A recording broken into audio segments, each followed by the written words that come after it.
Le thème de notre soirée, la vie intérieure, respiration de l'âme.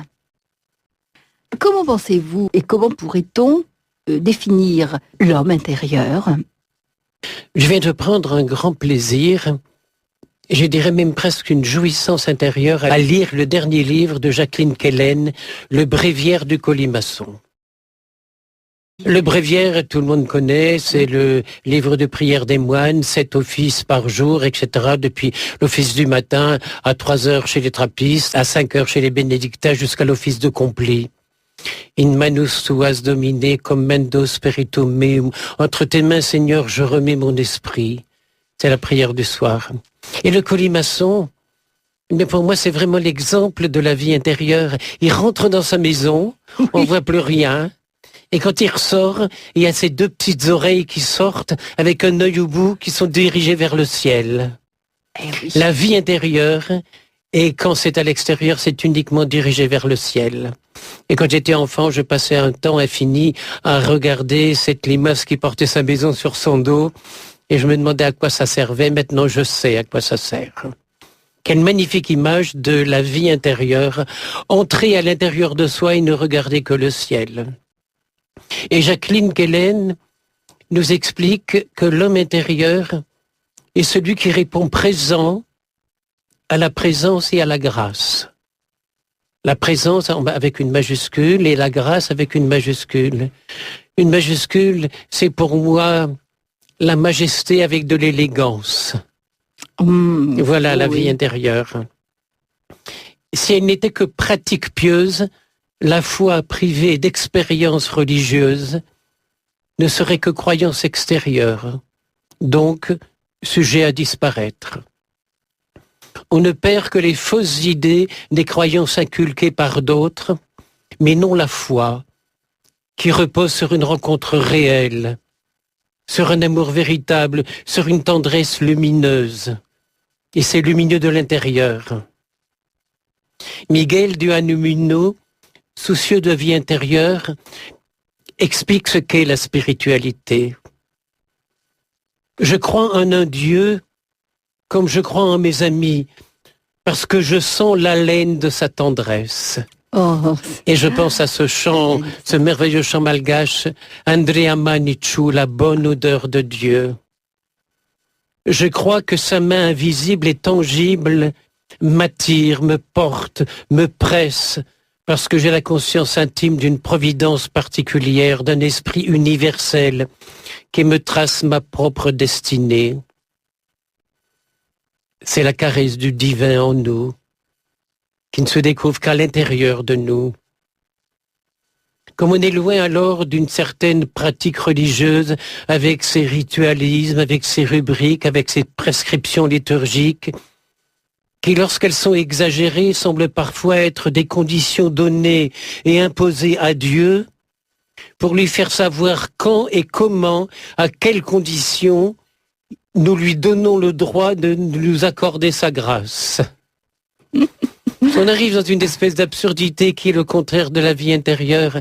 La vie intérieure, c'est cette grande liberté d'amour qui s'ouvre comme les ailes d'un papillon au soleil. Qui se déploie, oui. Oui, c'est ça. Comme j'aime l'attitude de Etty, qui dans son conte Concentration disait « Je voudrais laisser à Dieu la liberté d'être Dieu en moi ». C'est ça la vie intérieure. L'homme intérieur est justement celui qui ose donner à Dieu sa place de Dieu. Le curé d'Ars disait « Laissez 10 ans une paroisse sans prêtre, ils adoreront les cochons ». Et le professeur Henri Joyeux écrit à propos des jeunes et de leur éducation « Si nous ne leur donnons pas à manger pour leur croissance, ils iront chercher dans les poubelles ». De même, pour ces sujets vitaux que sont l'amour et la sexualité, si nous ne leur donnons pas les informations dont ils ont absolument besoin pour se construire, ils iront chercher dans les poubelles de notre société. Elles sont pleines, saturées et dangereuses. Et c'est Christiane Singer qui s'excusait auprès de ses enfants d'avoir si souvent ouvert durant le repas familial la poubelle de la télévision. Mais je crois que si nous avons parfois trop peu conscience de cette présence, lui a au maximum conscience de son amour, sans limite, sans frontières. Avec son aide, nous pouvons transformer en humus la pourriture des poubelles. Les écologistes ne nous démentiront pas, non pas ceux de droite ou ceux de gauche, non, ceux qui respectent, ceux qui aiment, ceux qui honorent la nature. Sachant que la fleur de nénuphar, qui expose au soleil la blancheur de ses pétales, a absolument besoin de la vase putride pour y plonger ses racines. Et nous aussi, toute la vase nauséabonde de notre société. Et pour répondre à ta question, Chantal, comment définir l'homme intérieur, je les définirai par rapport à l'homme extérieur. Celui-ci ne cherche qu'à aller mieux, à être heureux, là où le premier ne vise qu'à se perfectionner et à se transformer. Le premier, l'homme extérieur, cherche des solutions à ses problèmes, par crainte et peur de la souffrance, tandis que le second se forge et s'affine à travers les inévitables épreuves de l'existence. Le premier craint l'hiver qui approche, le second attend le printemps qui suit. L'homme extérieur a besoin de réussite pour habiter son éternelle insatisfaction, ses émotions passagères, alors que l'homme intérieur a depuis longtemps laissé sur le bord de la route le petit moi géniard qui s'agite pour se libérer et s'avancer au grand large à la grâce du vent. Et j'emprunte encore la pensée de Jacqueline Kellen.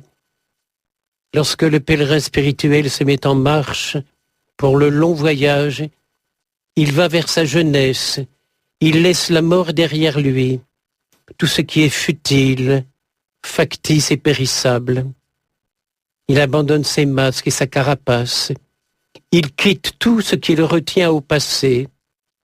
Et grand papillon, il s'envole au-delà des larmes, de la douleur, vers son avenir où l'amour est roi. J'espère que vous avez déjà fait l'expérience de la rencontre de ces êtres animés de vie intérieure. Ils sont comme des aspirateurs. Et quand les regards se croisent, on a l'impression de voir au fond de leur âme le miroir divin. À propos d'aspirateurs, une amie qui vient souvent nous aider à la demeure, qui a habité pendant des années avec nous, travaille dans une banque. Et il y a quelques semaines, le directeur de la banque convoque tous ses collègues, chacun leur tour, et leur dit « Vous allez souvent dans le bureau d'une telle, vous allez souvent dans son bureau pour vous confier à elle, pour régler des choses. Eh bien, je vous interdis d'y aller. Elle est un petit peu la maman, la confidente. Oui, ben oui. Et il la convoque elle-même quelques jours après. Il lui fait des remarques à propos du travail de la banque, ce qui est tout à fait normal. Il lui dit, mais de toute façon, votre bureau, c'est un aspirateur. Quand elle m'a raconté ça, je lui ai dit, mais peut-on faire à quelqu'un une éloge plus grande que celle-là? Parce que qu'est-ce que c'est qu'un aspirateur? Ça avale tout. Ça trie la poussière et la saleté, que ça envoie à la poubelle, et il sort de l'air pur de l'autre côté. Elle reçoit toutes les... Si on pouvait tous être des aspirateurs, et puis trier, il y a simplement un petit filtre qui fait que la poussière, la saleté, eh bien, on s'en dégage, et on l'envoie. Mais là, tout est gagné. Je voulais vous demander, notre vie intérieure, alors, va-t-elle de pair avec un sens accru de l'humain? La grande objection de notre temps à l'encontre de l'Église, les grandes défiances qui souvent rendent le dialogue impossible, ne sont pas d'ordre théologique ni historique. C'est le soupçon que notre religion rende les fidèles moins humains. Cependant, on reprochait déjà à Jésus d'aller faire la fête et de banqueter avec les publicains et les pécheurs. Combien d'incroyants sont convaincus que le christianisme est fade ou inférieur, parce qu'il ne conduit pas ses adeptes à une qualité d'humanité et qui les isole au lieu de les mêler à la masse, qu'il les éloigne du fil du grand courant humain, ou bien qu'il en fait des fatigués. Cela peut être vrai parfois à une époque, mais ne peut l'être pour ceux qui ont une vraie vie intérieure. Cette vie, en effet, donne une signification, un charme et une légèreté à toute action humaine. Je dirais même une élégance et une transparence. La vie intérieure va de pair avec l'envie de beauté, l'humble qualité des relations et la plus délicate des charités. Ce qui n'est pas toujours le cas de la simple pratique religieuse qui trop souvent n'engage pas. Dans le secret de sa vie intérieure, l'homme s'humanise à lui-même et sa nature s'y apprivoise. Que vous vous aimiez les uns les autres, c'est à cela que l'on reconnaîtra que vous êtes mes disciples, disait Jésus. On pourrait définir la vie intérieure, la sainteté à l'usage de tous, avec élégance, entente et bonne humeur.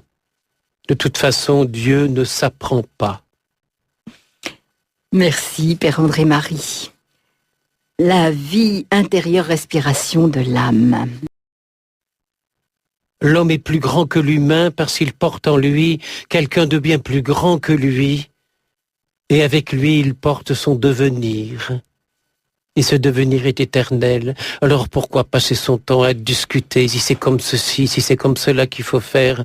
On se regarde les yeux dans les yeux en amoureux, on croit en l'autre, parce que Dieu croit en nous. Cela n'est pas l'objet d'un savoir, mais c'est un chemin de vie. Il créa l'être humain à son image. Cette seule phrase de la Bible devrait détruire à tout jamais l'image d'un Dieu transcendant, hautain et inaccessible, pour semer en nous le désir et la certitude d'un Dieu immanent dans le cœur de l'homme. Cet amoureux qui frappe à la porte, et j'aime citer cette phrase de Rumi, qui vient frapper à la porte de sa bien-aimée, et sa bien-aimée lui dit « Qui est là ?» Et répond « C'est moi. » « Va, je ne te connais pas. » Et puis il erre pendant des semaines et des mois dans le désert, et puis il revient frapper à la porte. Et sa bien-aimée lui dit « Qui est là ?»« C'est toi. » Et il ouvre la porte. Parce que l'amour fait que l'un et l'autre, on ne fait plus qu'un. Il n'y a plus l'ego, et puis l'autre, il y a le moi, le toi. L'amour qui frappe à la porte. Si le royaume de Dieu est au-dedans de nous, l'humain prend la dimension de Dieu. Et je pense à ce cri de saint Augustin, « Je te cherchais dehors et tu étais dedans, tu étais là. C'est moi qui n'étais pas avec toi. » On est loin aussi de ce Dieu rédempteur souffrant qu'on a souvent enfermé dans le symbole d'un crucifix. Et comme je serai heureux au Forum SA4 lundi prochain de montrer des Christ ressuscités, des Christ en gloire, des Christ en majesté, il y a aussi quelques crucifiés, mais il n'y aura pas de crucifix. L'amour qui attend à la porte et qu'on a blessé et qu'on a mis à mort, et il attend patiemment. Et il dit au bon larron, « Ce soir tu seras avec moi au paradis, le premier qui a eu une vie intérieure éternelle. » Celui-là, au moins, il savait qu'il allait tout droit. Ouais. Si Dieu nous a créés à son image, lui qui est le Dieu de l'univers, nous sommes cette part de l'univers devant laquelle l'humain en nous peut s'agenouiller. On peut s'agenouiller, on peut adorer cette partie du Dieu universel en nous, parce qu'on en est une partie. Chacun de nos frères est aussi cette part de l'univers que nous devons entièrement respecter et que Dieu aime, même si nous ne sommes pas d'accord avec lui. Mais cette expression « Dieu aime » ne me suffit pas, parce que il faut prendre conscience de la différence radicale entre Dieu m'aime et Dieu est amour. Aimer, c'est une action à la merci de nos sentiments, de nos émotions. Je peux aimer quelqu'un et pas un autre. Je peux aimer beaucoup et puis après ça passe. Tandis que être amour, c'est une attitude essentielle. C'est être amour toujours, en toute occasion et pour tous. Voilà ce qu'est Dieu. Il n'y a pas de limite à son amour. Il l'est dans tous les cas. Dieu est amour même pour les pécheurs. Cette expression Dieu est amour révèle la nature de Dieu, révèle son état, son essence et sa fidélité, sa justice, sa lumière et sa miséricorde. Je pense à ce chant qu'on a déjà écouté souvent. Reste au creux de moi, mon enfant, mon tout petit. C'est une maman qui chante à son enfant. Mais si c'était Dieu qui nous chantait cela, si c'était Dieu qui nous disait reste au creux de moi, mon petit. Cela me permet de penser à lui, à Dieu, sans l'ombre d'une crainte qu'il me déçoive, qu'il y ait une raison quelconque qui l'empêcherait d'être amour dans l'absolu et sans limite. Celui qui aime connaît Dieu, dit saint Jean. La vie intérieure, c'est pas près de nous, c'est en nous et à jamais. Alors, Père André-Marie, comment peut-on nourrir alors notre vie intérieure? Ce sont les autres qui nourrissent notre vie intérieure, ou plus exactement, c'est par rapport aux autres que nous forgeons et nourrissons notre vie intérieure. C'est Frédéric Lenoir qui, dans son petit traité de vie intérieure, écrit « J'ai rencontré cet amour libérant chez Mère Teresa, chez l'abbé Pierre, chez le Dalai Lama. Et moi, je me permets d'ajouter chez le Père Pedro, parce que chez lui, ça éclate de toutes les façons. Bien qu'ayant des traits de caractère très différents, tous m'ont impressionné par l'extrême attention qu'ils portaient aux autres, quels qu'ils soient, riches ou pauvres, et par leur implacable détermination à soulager la souffrance de tous ceux qui les approchent. » Et c'est Frédéric Lenoir qui continue. « J'ai vécu une expérience très forte en Inde, dans une léproserie, et un mouroir tenu par Mère Teresa. Je ferai remarquer que Mère Teresa ne soignait pas les malades. Elle prenait les mourants et elle les laissait mourir dans la tendresse et dans l'amour. Et quand un enfant, quand un petit, et Dieu sait si c'était souvent des petits qui mouraient, elle demandait leur prénom. Si c'était un prénom hindou, elle envoyait une de ses sœurs chercher de l'eau dans le Gange pour lui faire une libation. Et si c'était un nom chrétien, elle envoyait la même sœur chercher de l'eau bénite à l'église pour lui faire une bénédiction. Mon Dieu, comme le Dieu créateur de l'univers et de l'eau devait se sentir à l'aise dans ces gestes tellement normaux. Cette expérience, dit encore Frédéric Lenoir, de consacrer quelques mois de ma vie aux plus pauvres, m'a permis de réaliser combien le fait de prendre soin d'être en très grande détresse remplit le cœur de celui qui donne. Jésus disait, il y a plus de joie à donner qu'à recevoir. Et à ce niveau de la vie intérieure, on s'enrichit de ce qu'on donne. Ou en tout cas, ce qu'on donne ne nous appauvrit pas, dit le Père Pedro. Et j'étais avec lui l'année dernière, le dimanche de la Chandeleur. Et je le vois allumer son cierge, le cierge pascal. Et comme il a toujours autour de lui toute une ribambelle, une cinquantaine d'enfants de chœur, chacun vient allumer son cierge au cierge du Père Pedro et s'en va dans la foule distribuer la flamme, distribuer le feu, pendant que la chorale chante. Et en quelques minutes, 7000 bougies sont éclairées dans cette grande salle. À ce moment-là, je me tourne vers le Père Pedro et je lui dis, mais dis donc, Père, la flamme de ta bougie s'est multipliée par 7000, elle n'a pas diminué. Oui. Elle est la même. Quand on donne, on reçoit. Et quand on donne de l'amour, on est tellement émerveilleux de l'amour que l'autre vous donne et par lequel il répond. C'est ce qui fit la formidable intuition de l'abbé Pierre. Remettre debout des êtres brisés par le biais de soins offert à d'autres encore plus brisés qu'eux. Mais cette énergie, c'est de l'intérieur qu'elle vient. On connaît cette phrase célèbre, véritable acte fondateur d'Emmaüs, dite par l'abbé Pierre à Georges, un ancien détenu, qui avait perdu toute raison de vivre et qui voulait se suicider. Et l'abbé Pierre lui a dit, au lieu de mourir, viens m'aider à aider. Tout à l'heure, j'ai eu la surprise de voir en gare d'Amiens, alors que je venais à Paris, un gars qui pendant 22 ans était chez moi, il n'a pas dessoulé pendant 22 ans. Et un jour, j'étais obligé de le secouer très fort et puis il est parti. Et voilà que 3 semaines après, ce matin, je l'ai vu en gare d'Amiens. Ça fait 3 semaines qu'il n'a pas bu. Et il était bien. Et il est venu me remercier, il est venu m'embrasser. Mais quand je lui ai demandé de partir, j'étais malheureux pendant des semaines. Vous m'en aviez parlé. Oui, mais voilà, eh bien, il est sur la pente de la guérison. Qu'est-ce qui s'est passé, vous ne savez pas?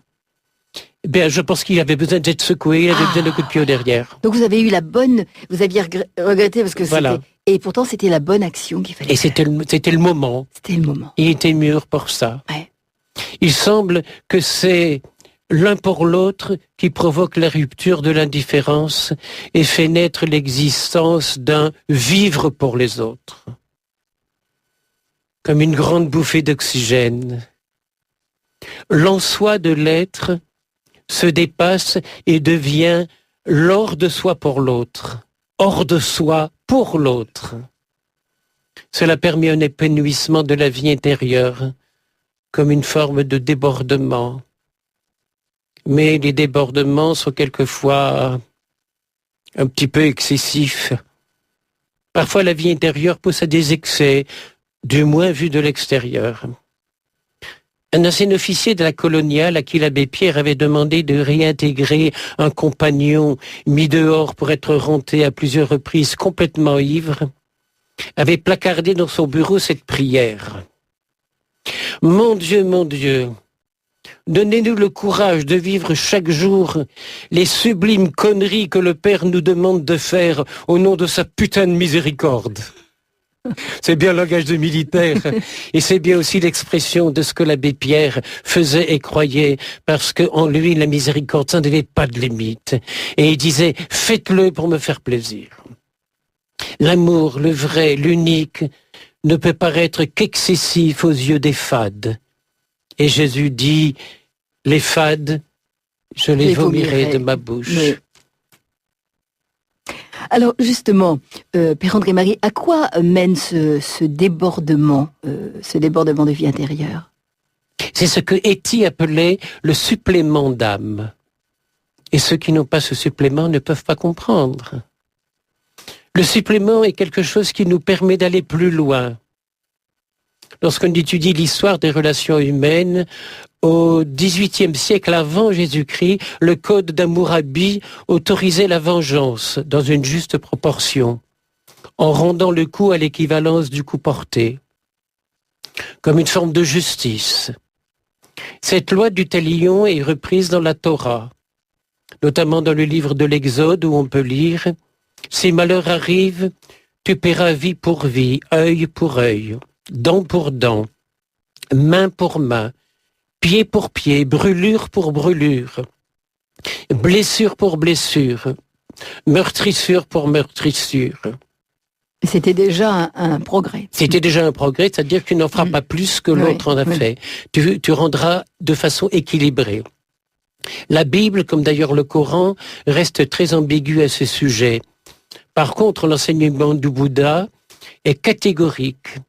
À son disciple, Phaguna, il enseigne, même si on te frappe avec la main, avec un bâton ou avec un couteau, ton état d'esprit ne doit pas changer. Tu n'auras pas de mauvaises pensées. Tu répondras par la compassion, sans colère et par amour. Répondre à la violence par la violence semble être une réaction normale. Le langage populaire le dit, quand on est bon, on est toujours un peu... Combien de fois je l'ai entendu à mon sujet? Et à ça, je réponds, qu'est-ce que ça fait du bien d'être bon? Et quand le Père Pedro dit de moi que je suis un prophète de la bonté, alors là, j'ai envie de l'être encore beaucoup plus et sans limite, même si on me prend souvent pour un peu sur les bords.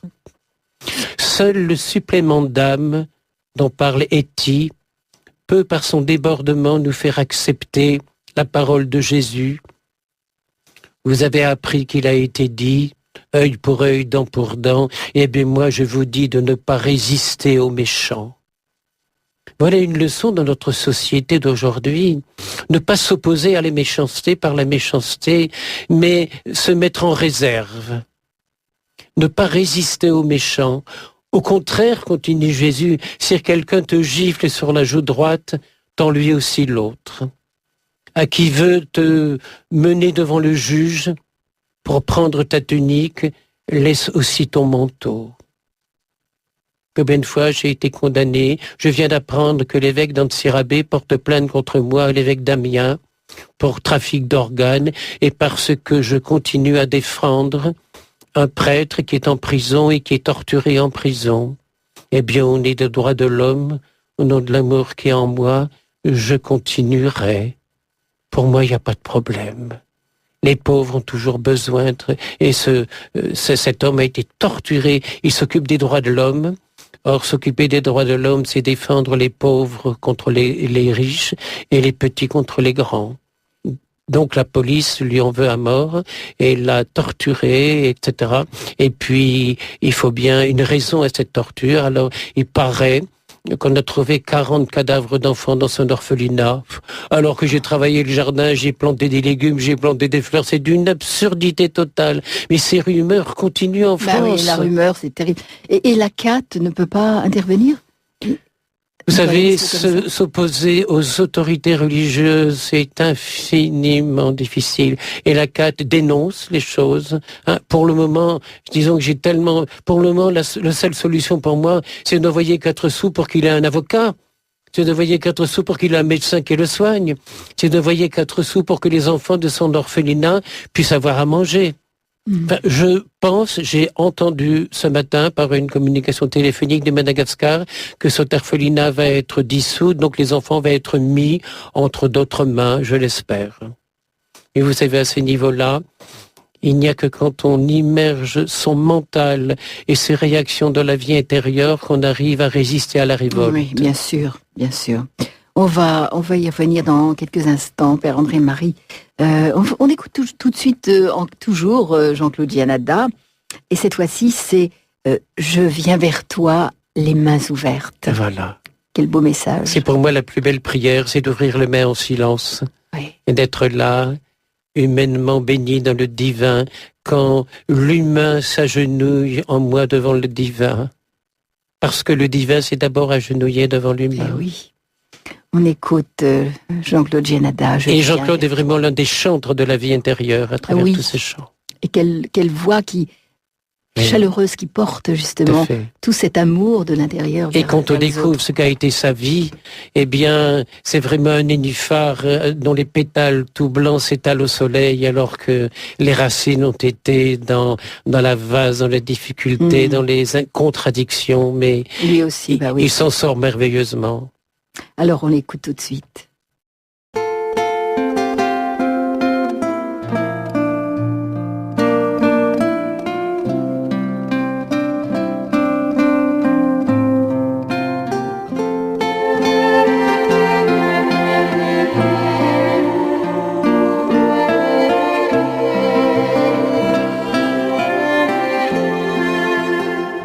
Je viens vers toi, les mains ouvertes, avec ma faim, t'offrir ma vie. Tu viens vers moi, les mains offertes, avec ce pain, m'offrir ta vie. Tu n'as cessé d'être à l'écoute au long des jours, au long des nuits, la nourriture pour la route, tu peux l'offrir, tu l'as promis. Je viens vers toi, les mains ouvertes, avec ma faim, t'offrir ma vie. Tu viens avec ce pain, m'offrir ta vie. Tu m'as cherché dans mes absences, dans mes refus, dans mes oublis. Tu m'as parlé dans le silence. Tu étais là comme un ami. Je viens vers toi les mains ouvertes, avec ma faim, t'offrir ma vie. Tu viens vers moi les mains offertes, avec ce pain, m'offrir ta vie. Je viens vers toi le cœur paisible, quand tout renaît, quand tout finit, avec mes désirs impossibles. Je viens vers toi, tel que je suis. Je viens vers toi les mains ouvertes, avec ma faim, t'offrir ma vie. Tu viens vers moi les mains offertes, avec ce pain, m'offrir ta vie. Viens me révéler ton langage, un livre ouvert jusqu'à ma vie. Emmène-moi faire passage de mes déserts jusqu'à ta vie. Je viens vers toi les mains ouvertes, avec ma faim, t'offrir ma vie. Tu viens vers moi les mains offertes, avec ce pain, m'offrir ta vie.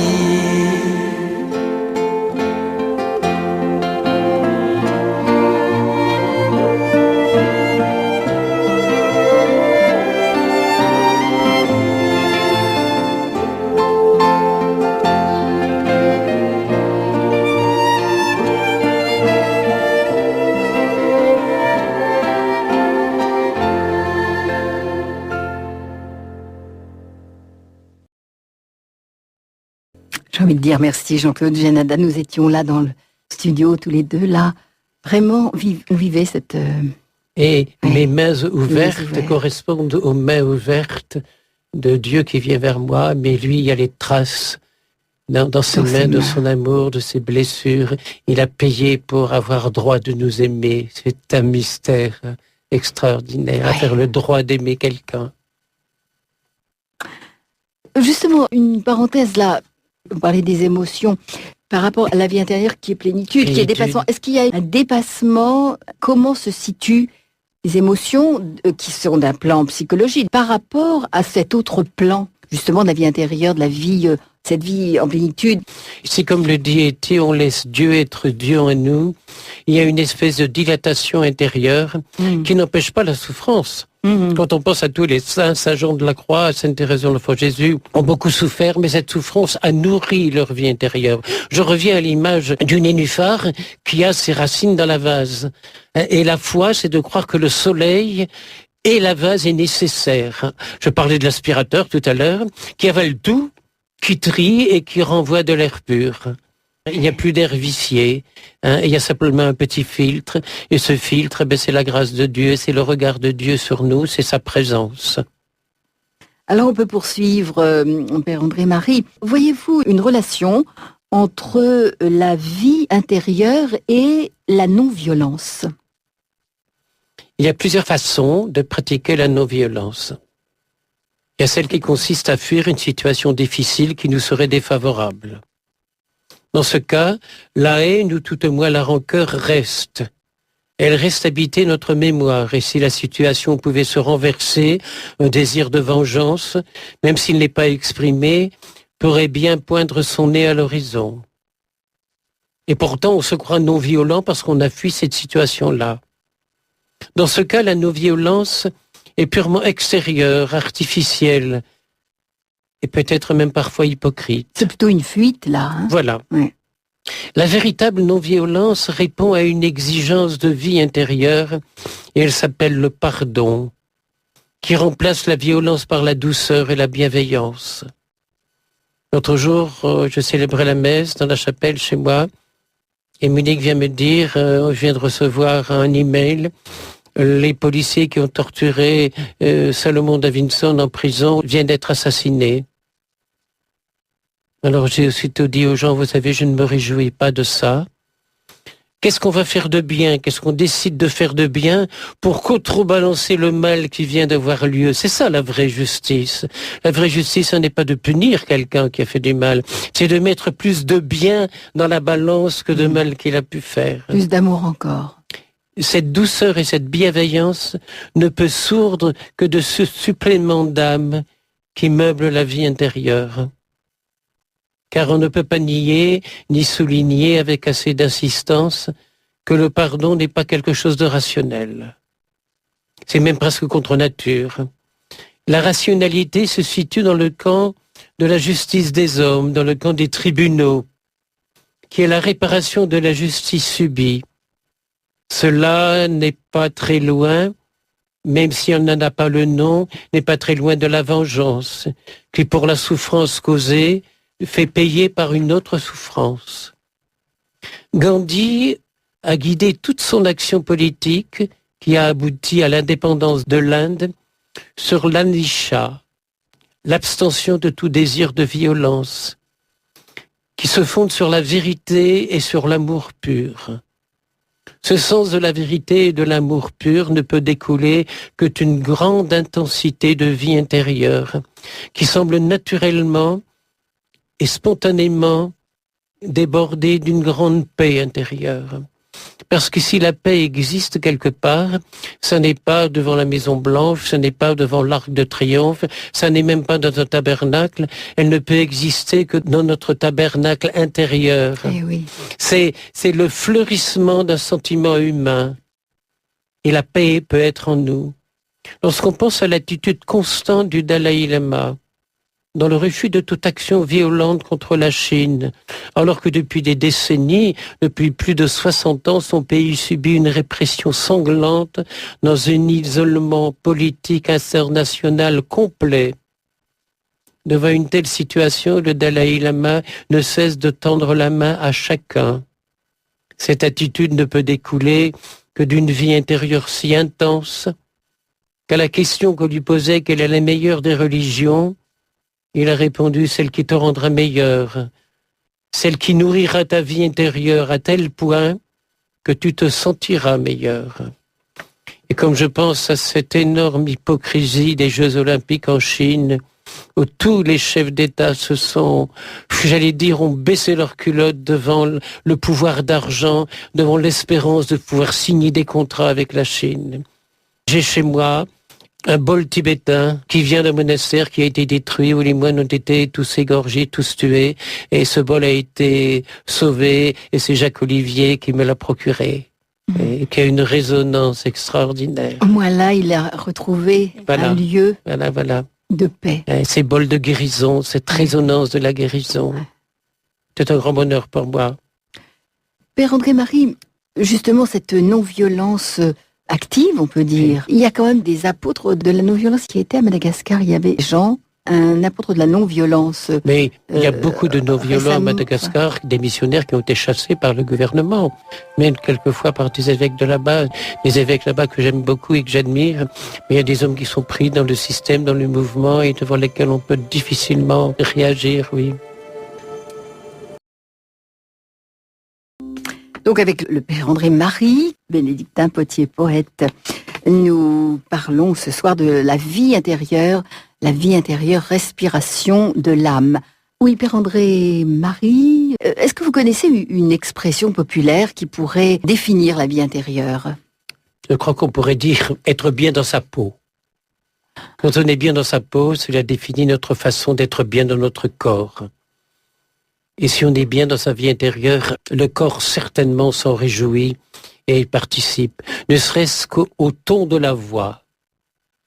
Il y a une unité qui s'opère. Voilà. Encore faut-il faire la distinction entre le corps que l'on a et le corps que l'on est. Voilà, bien sûr. Le corps que l'on a, c'est le corps extérieur, celui que l'on nourrit, qu'on alimente de façon matérielle, celui que l'on soigne pour le garder en forme. C'est le corps que l'on a qui nous permet de jouer le rôle, le personnage que l'on attend de nous. C'est celui qui nous permet de paraître. Le corps que l'on est nous permet d'être sans chercher à paraître. Le corps que l'on a craint d'être humilié par des situations pénibles. Le corps que l'on est n'a aucune prétention de paraître. Il est libéré. Et donc, automatiquement, il est libérant. Être bien dans sa peau consiste à avoir naturellement une attitude conforme à ce que l'on est. C'est la seule condition pour une vie intérieure épanouie. Aucune religion n'a le droit d'imposer une façon d'être. Ce serait imposer de jouer des personnages. Le but de toute religion ne peut consister qu'à épanouir la vie intérieure. Un cérémonial qui emprisonne ne peut apporter cet épanouissement qui déborde naturellement de l'intérieur de nous. Il y a d'ailleurs un certain intégrisme religieux qui révèle une absence totale et absolue de vie intérieure. Il est l'expression de la religion que l'on a au détriment du religieux que l'on est. Il cherche à se situer par rapport à des formules, à des gestes, à des rites, à des couleurs liturgiques. Cet intégrisme religieux veut imposer des règles, des comportements, des langages. Et si on ne s'y soumet pas, c'est parfois la violence.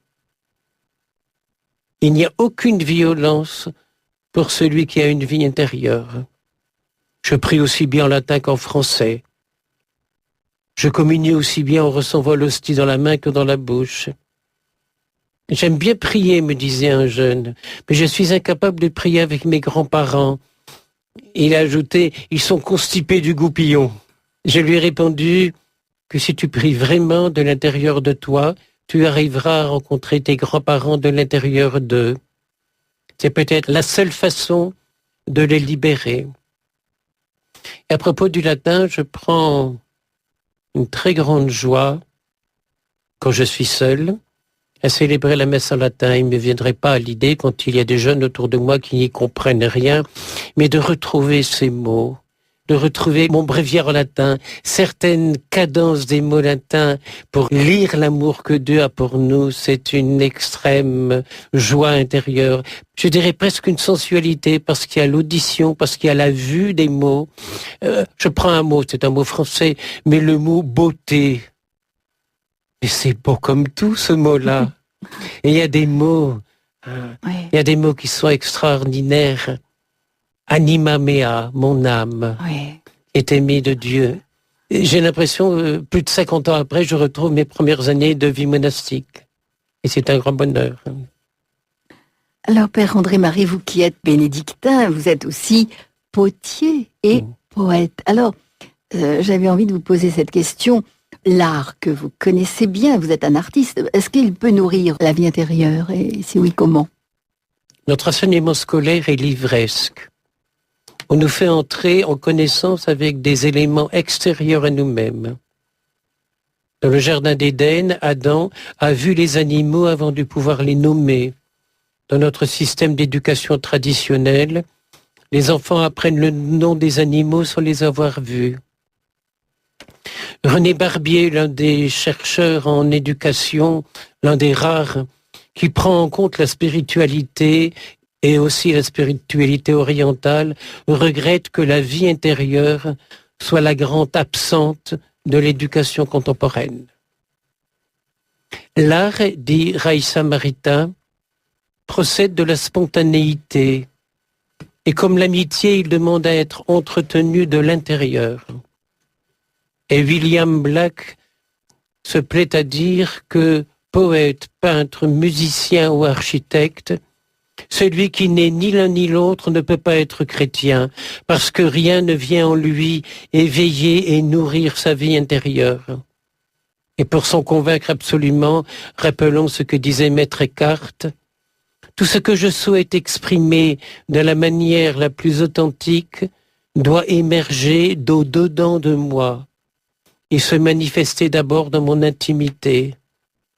Rien ne peut provenir de l'extérieur pour s'imposer à l'intérieur, mais tout doit émerger du dedans. Et c'est au XVIe siècle qu'il parlait ainsi. Et rappelons ce que dit Jésus, le royaume de Dieu est au-dedans de toi. Or, le royaume, ce n'est pas simplement le roi. C'est le roi, c'est sa cour, ses courtisans et ses finances et ses moyens d'agir. Et les saints de tous les temps qui ne cessent d'intercéder pour nous. C'est ça le royaume de Dieu. Bien souvent, lorsque je suis assis à mon tour de potier, et je le serai lundi prochain au Forum 104, les gens me questionnent. Est-ce que vous savez ce que vous allez faire? Quelle forme allez-vous donner à la terre? Je laisse la terre prendre la forme qu'elle désire entre mes mains. Je ferme les yeux. Alors l'intérieur de moi s'exprime à l'extérieur spontanément. D'ailleurs, qu'est-ce qu'une poterie? C'est une mince paroi de terre qui prend la forme du vide intérieur. Quoi qu'on en pense, le vide a une forme. Le vide, ce n'est pas rien. Le vide est avide de prendre forme, puisque la nature en a horreur. Et si la vie intérieure est facilitée par la beauté, le travail en est la première marche. En paraphrasant le fameux « Je pense donc je suis », Sati Kumar intitule son livre « Tu es donc je suis ». Et il parle longuement de sa mère, couturière, à qui sa fille en Inde propose une machine à coudre. Une machine, s'étonna la mère. Mais pourquoi faire? Et pour gagner du temps, maman. N'as-tu jamais entendu, ma chérie, parler de l'éternité? Nous ne souffrons pas d'une pénurie de temps.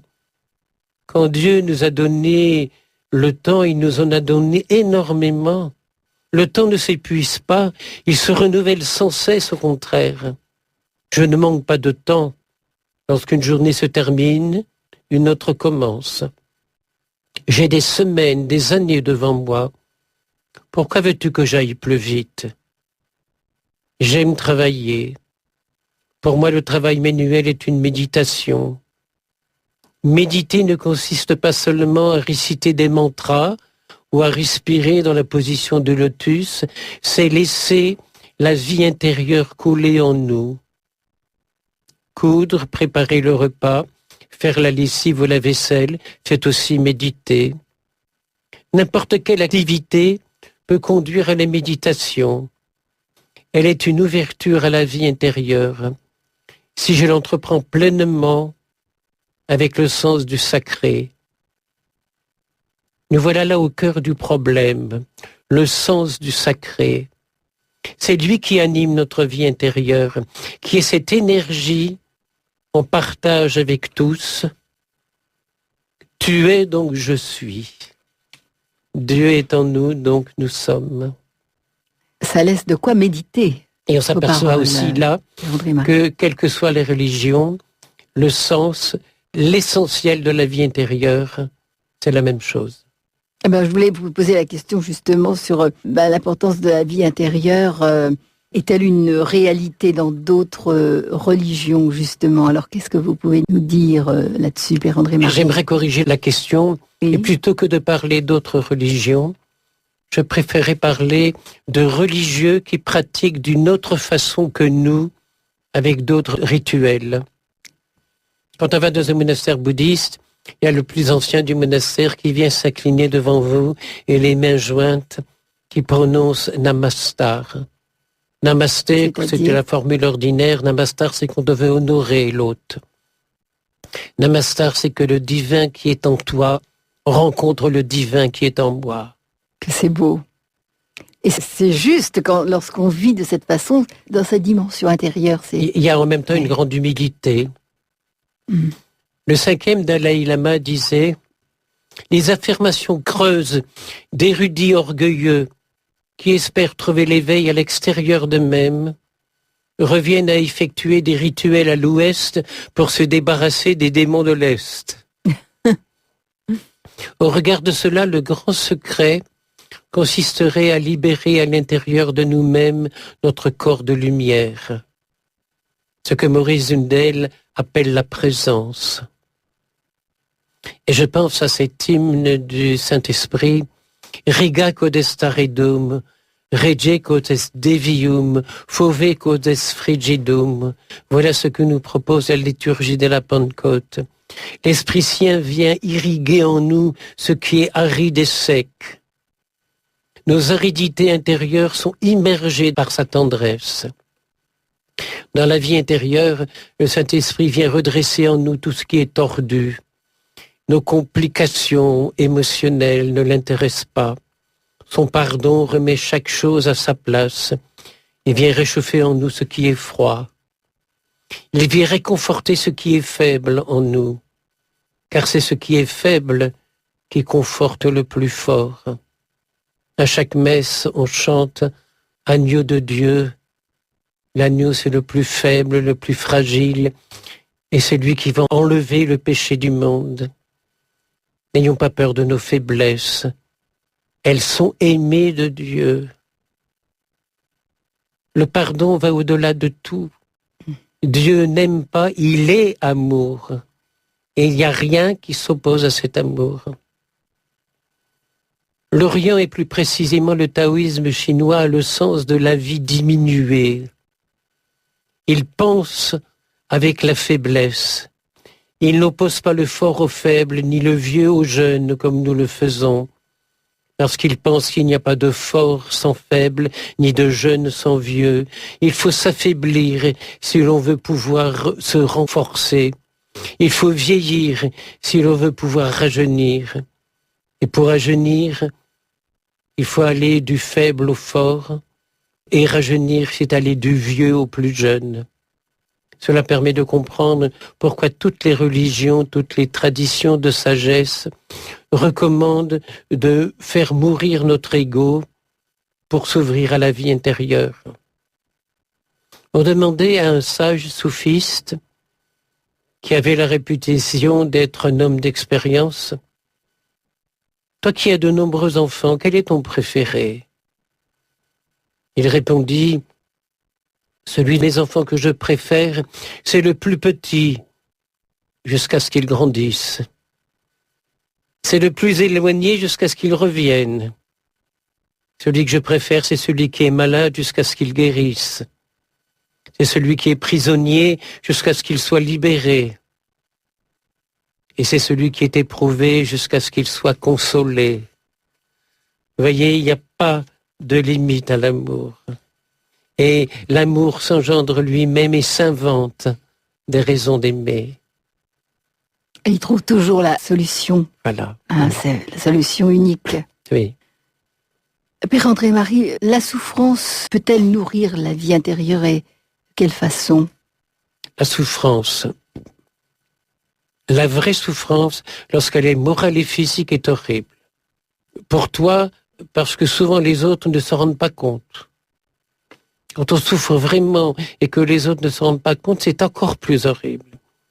Je pense à la souffrance de l'abbé Pierre, qui, malade et affaibli, a été mis sous tutelle et enfermé dans une maison de fous en Suisse.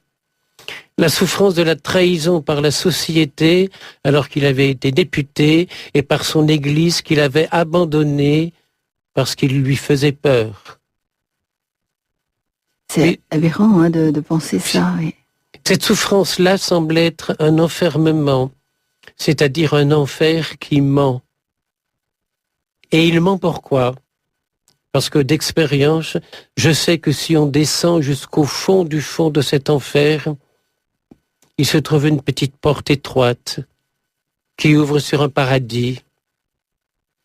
À travers cette petite porte, si on regarde par le trou de la serrure, on voit le monde d'une autre façon. D'ailleurs, le trou de la serrure s'appelle la lumière. Vers cette lumière, on laisse le monde entrer en nous, au lieu de vouloir le faire à notre image. Voilà le sens de la souffrance. Ici, on trouve cette petite brèche, cette petite plaie par où on peut aller voir de l'autre côté. Et là, il y a de l'amour. De l'autre côté de la croix. Voilà à quoi peut servir la souffrance. Mais si tu savais en être le serviteur, te mettre à son service, peut-être devrait-elle devenir ton maître. Et t'apprendrait, elle, que sans elle, tu ne pourrais pas apprendre. C'est Ivan Amar qui dit « La souffrance pourrait être ton maître, mais tu peux aussi en être le disciple. » Je me souviens qu'à mon dernier voyage chez le Père Pedro à Madagascar, j'étais en fauteuil roulant, j'avais beaucoup de mal, je passais des nuits sans dormir tellement je souffrais.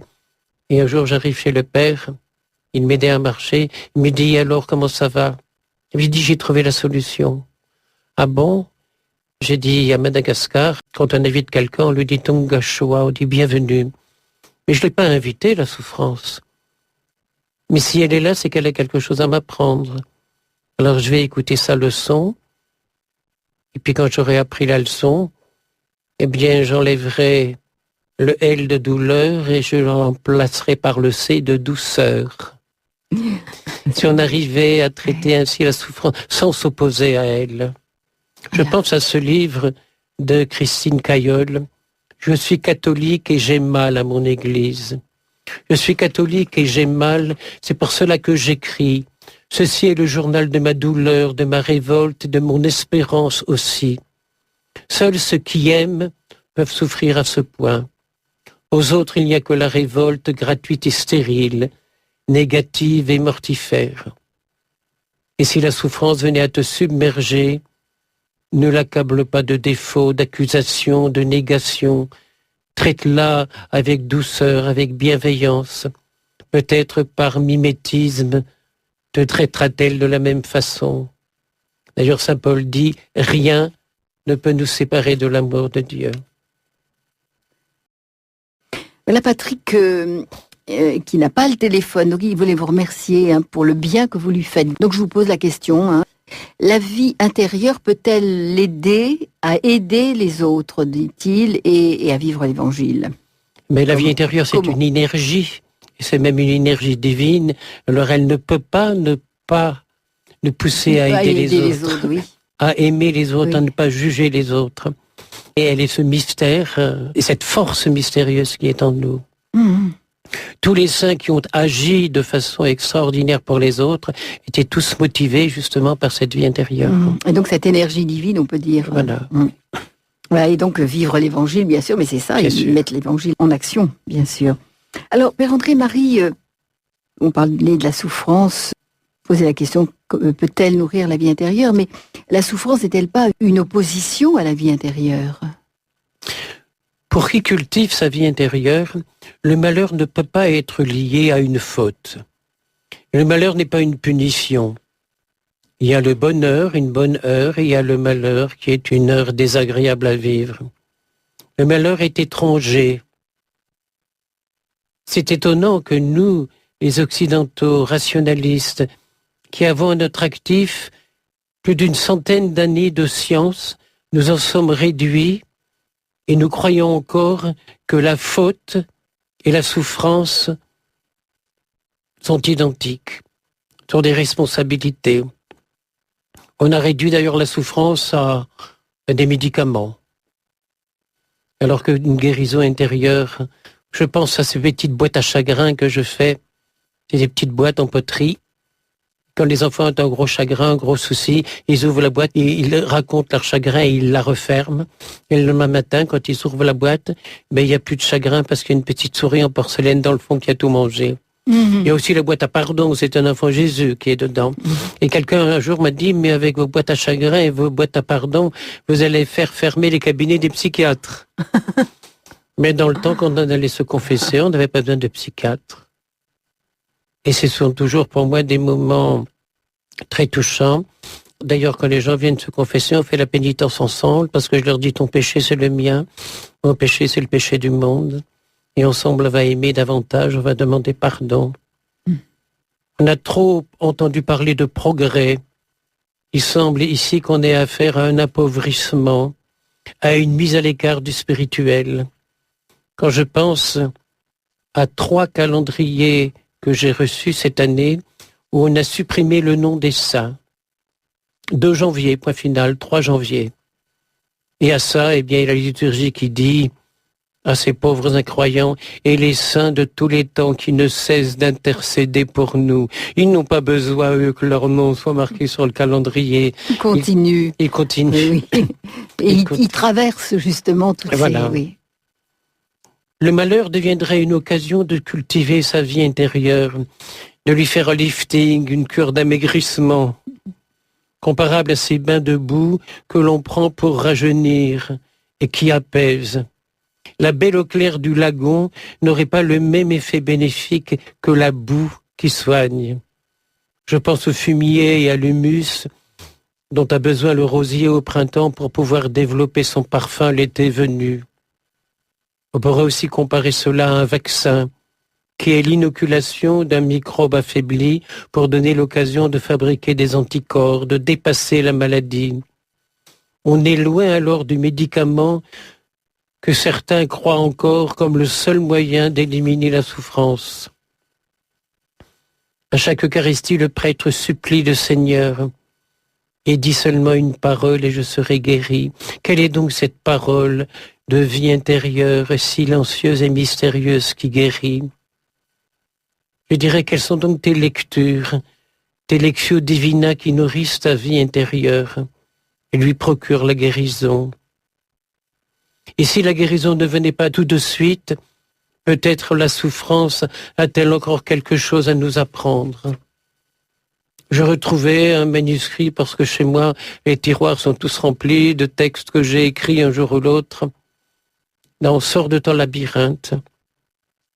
Ne crois rien que l'incroyable, ne pense rien que l'impensable, tu découvriras qu'il n'est pas nécessaire d'attendre l'imprévisible pour que l'imprévu vienne au rendez-vous de la vie en toi. Car le tout est à la fenêtre du rien. Alors ouvre dans ton cœur la fenêtre du rien et le tout arrivera.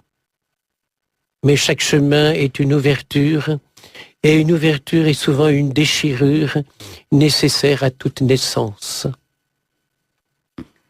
Voilà, ça fait méditer tout cela. Hein. Oui. Père André-Marie, que pense le petit moine qui ne dort pas la nuit de la vie intérieure? Eh bien, il était 2h du matin cette nuit lorsque j'écrivais ce texte. Vous voyez, hein. Souvent les insomnies lui paraissaient lourdes. Lourdes d'un sommeil qui ne venait pas, lourdes des soucis de la vie qui encombraient son esprit, mais en fin de compte, lourdes de lui-même. Cette nuit-là, il décida de renverser la vapeur et de remonter à la source. Si son corps ne lui apportait pas le sommeil, c'est qu'il n'en avait pas nécessairement besoin. Et c'était donc à lui de s'accorder du repos. Ce repos le libérerait des horaires et des contingences de la journée.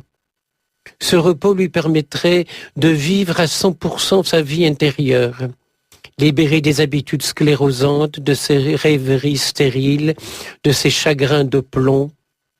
Il se sentait léger. C'est alors que lui vint à l'esprit ce cri d'un mystique allemand du XVIIe siècle, Angelus Silesius. « Pourquoi t'agiter? Tu n'iras pas au ciel avant d'être devenu toi-même sur la terre un paradis vivant. » Ah, c'est fort, ça. Oui, c'est fort, oui. Et les autres là-dedans groument l'affreux. « Laisse les autres dormir, répliqua calmement le merveilleux, et laisse-moi le droit d'accomplir mon destin unique, et si c'est de dormir peu la nuit, laisse-moi le bonheur d'être heureux au cours de ces heures supplémentaires. » Et il se répétait inlassablement, « Être un paradis vivant, être sur terre un paradis vivant. » Cependant, la remarque de l'affreux et les autres là-dedans lui revint à l'esprit, et il ne put s'empêcher de penser qu'en fait, l'affreux avait plus souvent raison qu'il ne pensait. Et si je rejetais ses répliques, c'était à cause du ton cinglant de sa voix. Il décida donc de s'habiller lui-même de cette élégance intérieure qui automatiquement déborderait à l'extérieur sur le ton de sa propre voix. Les autres en profiteraient. La meilleure façon d'habiller sa voix d'élégance était de sourire. Durant ces nuits d'insomnie, il ne faisait plus entièrement partie du commun des mortels. Puisque eux dormaient, il vieillissait de 12 heures chaque nuit, alors que lui, durant ses insomnies, se libérait de tout ce qui est factice, et s'il parvenait à quitter tout ce qui le retenait au passé, chaque nuit, il gagnait 12 heures de jeunesse. Il se rappela le début de la messe de son enfance, lorsqu'elle se célébrait tout en latin. Introibo ad altare Dei, ad Deum qui laetificat juventutem meam. Il aimait la musique des mots latins et se répétait tout bas « Laetificat juventutem meam », ce Dieu qui réjouit ma jeunesse. En se répétant ces mots, il eut brusquement la certitude que si Dieu réjouit, fait revertir sa jeunesse, c'est que cette jeunesse est devant lui et non pas derrière. Tout son avenir en était illuminé. Comme un papillon qui écarte tout largement ses ailes au soleil, il ouvrit les bras pour accueillir l'avenir, pour s'émerveiller. Avec Dieu, on ne vieillit pas. Si vous ne devenez comme des petits-enfants, avait dit Jésus, vous n'entrerez pas dans le royaume des cieux. C'était bien là le lieu de sa vie intérieure. Il n'y a plus d'hiver pour une âme arrivée en Dieu. Il n'avait pas l'impression d'être déjà arrivé en Dieu, mais fermant silencieusement les yeux, il prit conscience que Dieu était depuis longtemps arrivé en lui.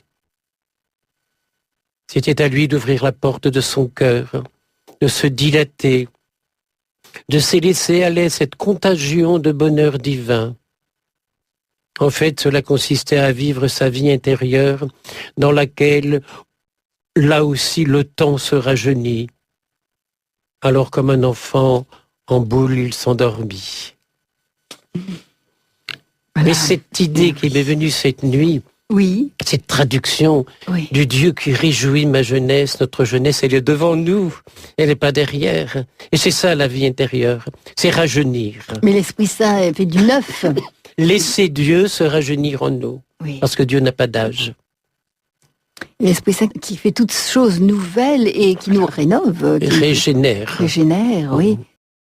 Alors, justement, le petit moine qui ne dort pas la nuit a l'impression, et c'est une réalité, justement, au cours de ces insomnies, comment vous les percevez? Vous le dites là, mais... De façon très différente. Ah oui, selon... Avec les traitements que je suis pour un cancer de la prostate, ces hormones, je passe parfois des nuits épouvantables. Et la seule chose à laquelle je me raccroche, c'est que le nénuphar enfonce ses racines dans la vase. Et cette vase, je la regarde, je la sens, ça sent mauvais. C'est l'aspirateur dont on parlait tout à l'heure, qui aspire tout, qui trie, et il y a des nuits où ça se passe admirablement bien, où ma vie intérieure s'épanouit, et il faut accepter d'être ce qu'on est. Mais je ne me bats pas contre la souffrance, je la regarde droit dans les yeux. Qu'est-ce que tu me veux, toi? Allez, va voir ailleurs. Je fais silence, silence d'émotion, silence de sensation, silence de réaction. Je suis là. Rien que, souvent je pense à ce mot, être là, rien que là. Ce matin, j'étais dans un magasin où il y avait une file d'attente. Une vingtaine de personnes. 20 personnes à attendre. Et je me suis dit, mais je suis là. Et je ne suis que là, la 20e personne. Et je suis resté là sans penser à autre chose, sans compter les gens. Être là et n'être que là. Rien que là. Vraiment l'instant présent totalement. Oui, et dans toutes les situations. Et dans la souffrance, être dedans. Sans se poser des questions, combien de temps ça va durer. Je refuse de regarder l'heure à ce moment-là, la nuit. Et je prends ce qui vient. En tout cas, la dernière nuit a été merveilleuse. Puis j'ai écrit ce texte. Il y a des nuits où je n'arrive pas à écrire. Oui. On s'en veut même à soi-même. Alors je laisse faire.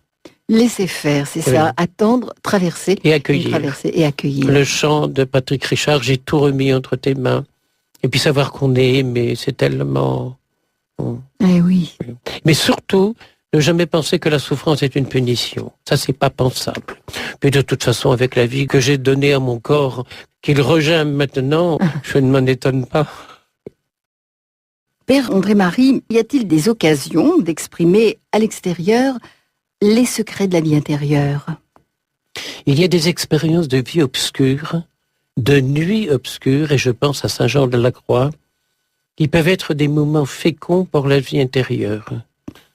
Dans la mesure où nous acceptons l'obscurité et le néant comme moyen d'évolution et moyen d'accéder à une recréation et d'en faire une récréation. Il ne peut y avoir de résurrection sans une mort préalable. Souvent, l'illumination des éveillés est précédée d'une période de ténèbres. Sinon, il n'y a que reproduction du même, du banal et de l'ordinaire. Les ténèbres donnent soif de lumière. Si Saint Jean de la Croix décrit la nuit obscure comme nécessaire à la vie intérieure, plus récemment, l'éditeur musical Erwin Kalodin retrace l'expérience de vie intérieure que vécut Beethoven dans les années 1800. Imaginez un musicien qui devient sourd. On pourrait aussi imaginer un danseur privé de ses jambes, un potier privé de ses mains, un peintre qui deviendrait aveugle, un orateur aphone. C'est bien là une expérience du néant. Imaginez maintenant le jeune Beethoven qui s'extasiait extérieurement, il l'a décrit lui-même, du plaisir que procure une journée ensoleillée à la campagne. Il s'émerveillait d'une fanfare de village. Ça m'étonne un peu, quelle capacité, une fanfare de village, c'est pas toujours extraordinaire. Eh bien, Beethoven avait cette capacité de s'en émerveiller. C'est de l'intérieur de lui oui. que venait cet émerveillement. Une fin de journée où menace un orage.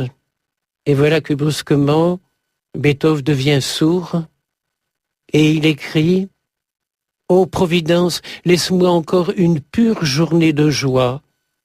Quand pourrais-je une fois encore ressentir cette joie dans ce temple de la nature? Jamais? Non, Seigneur, ce serait trop cruel. » Ultimement, Beethoven résolut cette crise du néant par une nouvelle naissance. Sourd, il écrit la 6e symphonie pastorale. Voilà le cas unique et extraordinaire de quelqu'un qui ne peut plus entendre, mais plus entendre du tout de l'extérieur, mais qui a une vie intérieure si intense qu'il peut nous faire entendre ce qu'il n'a jamais entendu lui-même, mais qui vit à l'intérieur de lui. Ah oui. Elle vivait en lui. Et ce fait de s'émerveiller d'une fanfare de village. Oui. Maintenant, je vais vous poser une question. Supposons que vous connaissiez une femme qui est enceinte, qui a déjà 8 enfants, dont 4 sont aveugles, 3 sont sourds, 1 est anormal, il y a un bien portant, elle est enceinte, elle attend un 9e enfant et elle a la syphilis. Eh bien, si vous aviez conseillé l'avortement, Beethoven ne serait jamais né. C'est lui, c'est lui, c'est le 9e.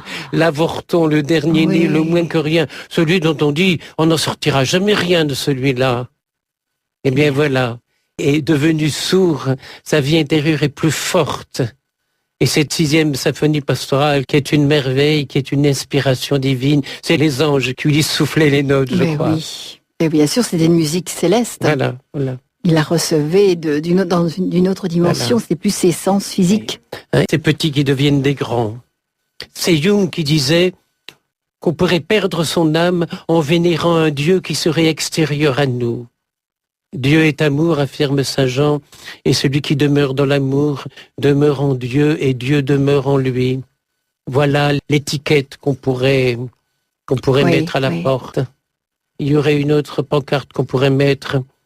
Dieu est ici présent, éternellement présent. C'est Pablo Casals qui disait « Ce que les gens appellent Dieu, moi je le vois dans la musique, dans l'eau, dans la mer, dans les fleurs, dans une feuille et dans un geste de bonté. Et Teilhard de Chardin ajoutait « Tout ce qui existe a conscience d'exister. Et si cette conscience existe, c'est Dieu qui l'a fait naître en nous. » Je ris, dit le poète arabe Kabir, lorsque j'entends dire que le poisson dans l'eau a soif. Elle a une belle définition de la vie intérieure. On ne peut pas avoir soif de Dieu quand on est en Dieu. Oui. Mais notre mental, mais notre éducation, mais nos craintes, mais nos scrupules nous font penser autrement. Ils font sortir de nous. Mais un poisson ne peut pas avoir soif dans l'eau. Notre soif de Dieu ne pourra jamais être satisfaite de l'extérieur. Je vous donnerai une eau, dit Jésus à la Samaritaine, et vous n'aurez plus jamais soif. Et c'est cette eau-là qui nourrit notre vie intérieure. L'éveil de ma vie spirituelle, écrivait Mechtilde de Magdebourg, cet éveil a commencé le jour où j'ai vu et je savais ce que je voyais, que toute chose était en Dieu et que Dieu était en toute chose. L'appauvrissement de notre Église ne se traduit pas par une diminution de la pratique religieuse, ni par une raréfaction des vocations, mais par un appauvrissement de vie intérieure, parfois étouffé par une liturgie extérieure basée sur des rites, sur la couleur liturgique, sur le célébrant principal, qui consiste souvent à célébrer un Dieu du dehors. Quel genre de Dieu, celui qui se contenterait d'agir de l'extérieur, disait Goethe. Comme tous ces grands-là avaient le sens du sacré, le sens de la vie intérieure, et sans limite. C'est la marque de grands artistes. Hein. Oui, je pense aussi que la vie intérieure nous éveille à la beauté. C'est pas possible autrement. Mais oui. Et vous qui êtes potier. La beauté, disait le sage indien Vinoba, est le principal critère pour juger de la pureté de nos intentions.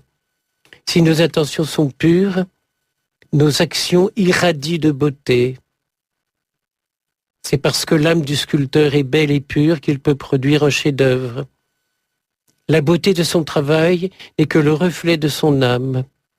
Quand tes mains, ton cœur et ton esprit ne font plus qu'un, et que ton âme n'est pas en quête de résultats, le moindre de tes actes devient une œuvre d'art. Et ça vient de l'intérieur. L'art résulte d'un travail bien fait. Or, pour bien faire son travail, il faut avoir renoncé à son ego, être libéré de tout désir et de toute ambition. C'est bien là l'un des fruits de la vie intérieure, ce débordement inconscient de cette beauté silencieuse qui ne peut se cacher. C'est magnifique. Tout ce que vous nous apportez ce soir, c'est une intensité de méditation, des réserves. Ce serait quand même dommage si après plus de 50 ans de vie monastique, je n'arrivais pas à vous dire quelque chose d'un petit peu sensé. Au-delà de cela, c'est le jaillissement de votre vie intérieure. Merci Père André-Marie, merci, un grand merci pour tout cela.